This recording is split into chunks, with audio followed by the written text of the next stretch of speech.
graduates, good afternoon. It was not so long ago when our journey began. For most of us entered Marian Academy with nothing more than a dream.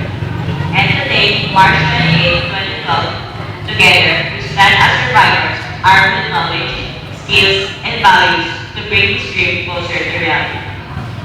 For others, graduation may simply be equated as the end of the tunnel, or a brief blip, or an exaltation over freedom. But after years under the pressure of our alma mater, we know much more than any of this. Life is an open road, and though we've studied its highways and byways, we were never left home without our roadmap. Our mentors, parents, and colleagues have been constantly our guide. All paths, all encounters, lead here at ultimate direction, and then on the road. To our dear instructors, you have done more than words can express. We understand we were far from perfect students, and that's more than once. We have known you much pain, frustration, and even rage. Today, we show you our sincerest gratitude for molding our characters and for showing us there's still much to learn. For we now realize that like greatness, nothing grows well under a shade of a large tree. To our beloved parents and families, the true foundation of who and what we have become, you deserve to share every honor we receive today. You have continuously strengthened and inspired us, which you would not wish this moment.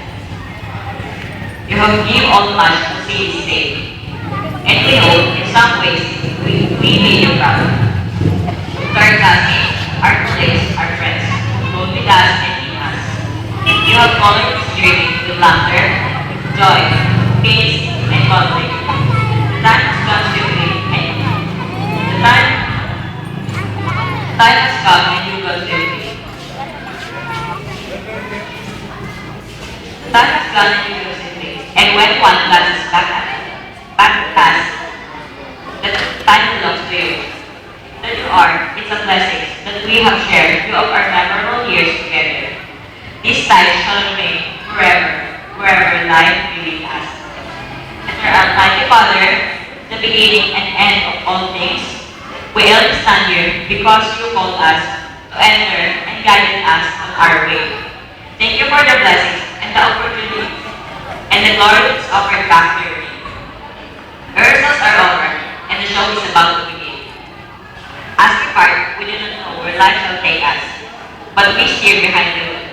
Just as Marian Academy become our home. She shall forever remain our lighthouse. It is and always will be an honor and joy to have been part of this family. Now, we can surely say the tassel worth the hustle.